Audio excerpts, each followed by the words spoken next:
एक गांव सोनीपत में चुड़ैल का साया था। उस गांव में जब भी कोई रात में सोता, चुड़ैल उस आदमी के पास आती, उसे उठाकर ले जाती और मारकर खा जाती। एक रात जब गांव में आदमी सो रहा होता है, चुड़ैल आती है और तुझे कोई नहीं बचा सकता। अरे अरे मर गया रे। बचाओ बचाओ। मैंने कहा था ना, सोना मना है। धीरे धीरे गांव के लोगों में डर बैठ जाता है और वो रात में सोना ही छोड़ देते हैं। लोग रात भर जागते और दिन भर सोते। उसी गांव में सविता नाम की एक औरत अपने परिवार के साथ रहती थी। अजी सुनत हो, कल वो चुड़ैल दीनू को उठाकर ले गई। रात में सोई गया था वो। हाँ, सुने तो थे हम भी, लेकिन अब क्या कर सकत है हम लोग। अब रात तो जागने के लिए ही रह गई है शायद। हाय रे फूटी किस्मत। तभी सविता का बेटा प्रेम वहां आता है और अपनी बीवी रमा से बोलता है, ये कहाँ फंस गए हैं प्रियतम। हम लोग दिन भर सोते रहो और जब इलू इलू का टाइम आए तो जाग जाओ। तुम तो फालतू में गुस्सा करते हो जी। अरे कुछ दिनों की बात है, मैं कहाँ भागी जा रही हूँ। बस एक बार ये चुड़ैल का साया यहाँ से हट जाए तो इलू इलू ही करना है। तभी सविता वहां आ जाती है और प्रेम को डांटती है। ओह हो, बहुत इलू इलू हो रहा है। मैं कह रही हूँ कुछ ऊल जलूल मत करना, नहीं तो मुझसे बुरा कोई नहीं होगा। अभी मैं और तुम्हारे बाबूजी कुछ काम से दूसरे गांव जा रहे हैं, समझे। ऐसा कहकर सविता वहां से चली जाती है। रमा प्रेम से बोलती है, ये तुम्हारी बुढ़िया बहुत ही तेज है। यहाँ मौका नहीं मिल रहा इलू इलू का तो दूसरे गांव जा रहे हैं। तुम भी ना रमा। अरे माँ बाबूजी को सच में कुछ जरूरी काम होगा। तुम भी ना थोड़ा उनकी उम्र का तो लिहाज करो। फिर उसी रात चुड़ैल अपने शिकार की तलाश में गांव में आती है। ये क्या हो रहा है, कोई सो नहीं रहा। जब तक ये गांव वाले सोएंगे नहीं तब तक मैं इनका शिकार कैसे करूंगी। फिर चुड़ैल ऐसा कहकर गांव से बाहर चली जाती है। उसी गांव में एक दिनेश नाम का मनचला रहता था, जो कि आए दिन लड़कियों को छेड़ता था और परेशान किया करता था। लेकिन सारे गांव वाले उससे डरते थे। एक दिन रमा अपनी दो सहेलियों के साथ पानी भरने जा रही होती है, तभी दिनेश वहां आ जाता है। ओहो सोनियो, कहाँ जा रही हो पानी भरने? थोड़ा सा पानी हमें भी पिला दो। रमा गुस्से में दिनेश को बोलती है, अरे निठल्ले, तेरे घर में माँ बहन नहीं है क्या? जब देखो औरतों लड़कियों को छेड़ता रहता है। भाभी जी, आप तो वैसे ही गुस्सा हो रही हैं। हम तो आप ही के देवर हैं जी। अब देवर भाभी से मजाक नहीं करेगा तो कौन करेगा?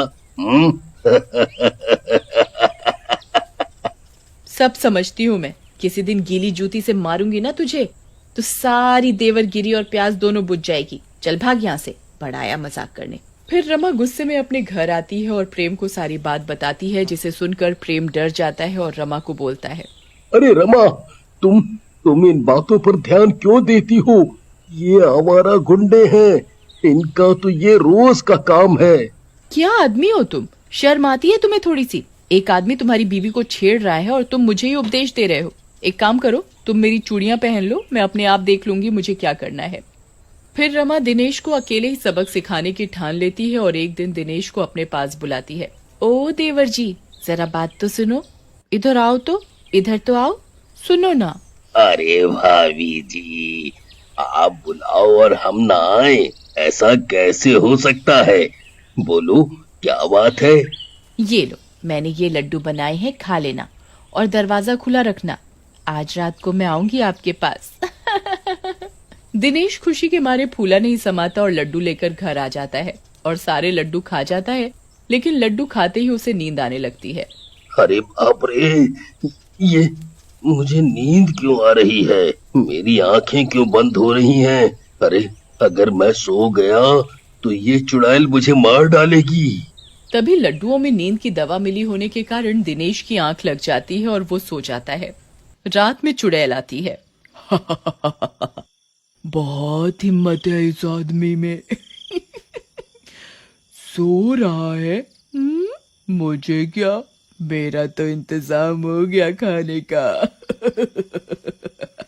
फिर चुड़ैल दिनेश को उठाकर ले जाती है। उधर दिनेश को चुड़ैल द्वारा उठाने की बात पूरे गांव में फैल जाती है। चलो अच्छा ही हुआ, ले गई चुड़ैल उठा करके। पूरे गांव की औरतों और लड़कों को परेशान कर रखा था दुष्ट ने। हाँ भाई, सही कहा था। पूरा रावण था, सबको दुखी कर रखा था दुष्ट ने। ये बात वहाँ खड़ा प्रेम भी सुन लेता है और खुश होकर घर पहुँचता है। लेकिन रमा घर पर नहीं होती और वो घर पर रखे लड्डू खा लेता है। चलो, रमा नहीं है तो क्या हुआ, मुंह तो मीठा कर ही लूं। वैसे भी मीठा तो मेरी कमजोरी है, कम से कम 5 तो बनते हैं। तभी वहाँ रमा आ जाती है और प्रेम को लड्डू खाते हुए देख लेती है। अरे प्रेम, वो लड्डू क्यों खा लिए तुमने? मैंने उन लड्डुओं में नींद की दवाई डाली है, कुछ ही देर में तुम सो जाओगे। तो इसका मतलब लगता है तुम्हारे कारण ही दिनेश मरा है। ओह, मुझे नींद आ रही है। ऐसा कहकर प्रेम भी सो जाता है। रमा बहुत डर जाती है कि रात होते ही चुड़ैल आएगी और प्रेम को उठाकर ले जाएगी। रमा प्रेम के पास ही बैठ जाती है। रात होती है और चुड़ैल घर के अंदर आ जाती है। मेरा आज का शिकार सो रहा है, चलो उठा लेती हूँ इसे। चुड़ैल जी, मत उठाइए इन्हें, ये मेरे पति हैं। अगर ले जाना है तो मुझे ले चलो, मेरी जान ले लो। मैं सिर्फ सोते हुए लोगों को उठाती हूँ। आज तेरा पति सो रहा है, इसलिए आज इसका नंबर है। इसकी जान तो अब मैं किसी कीमत पर भी नहीं बख्श सकती। नहीं नहीं चुड़ैल जी, ऐसा मत करो, इनकी जान बख्श दो, कोई तो रास्ता जरूर होगा। रमा को ऐसे रोते देख चुड़ैल को एक योजना दिमाग में आती है और वो रमा को कहती है, रमा, मैं तेरे पति की जान एक शर्त पर छोड़ सकती हूँ। तुझे कल मेरे साथ जाना होगा और एक आदमी और लाना होगा। ऐसा कहकर चुड़ैल वहां से चली जाती है। उधर अगली सुबह प्रेम को भी होश आ जाता है। रमा प्रेम को रात की सारी बात बताती है, जिसे सुनकर प्रेम रमा से कहता है, ये तुमने क्या कर दिया रमा?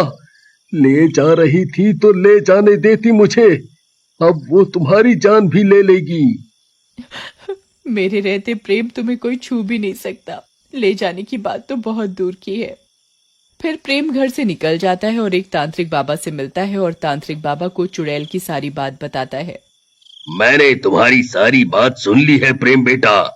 ये लो, ये पवित्र तलवार जो मैंने सालों की तपस्या से प्राप्त की है।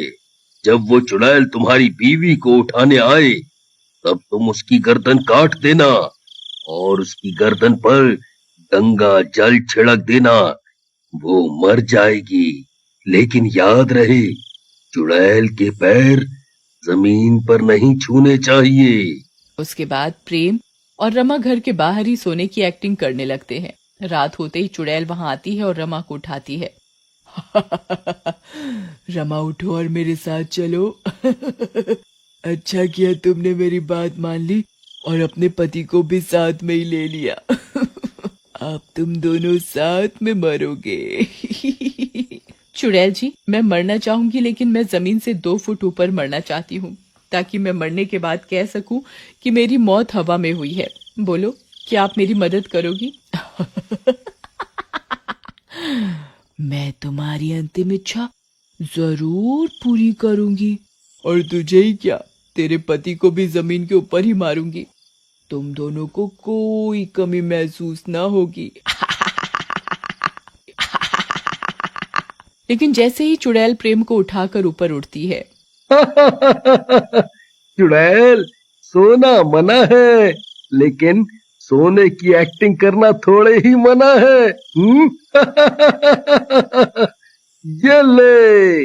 ऐसा कहकर प्रेम चुड़ैल की गर्दन काट देता है। इसके पहले कि चुड़ैल की गर्दन नीचे गिरती, रमा भी गंगा जल उसकी गर्दन पर छिड़क देती है। चुड़ैल का शरीर जलने लगता है। वाह प्रेम, तुमने तो सचमुच कमाल कर दिया। मजा आ गया।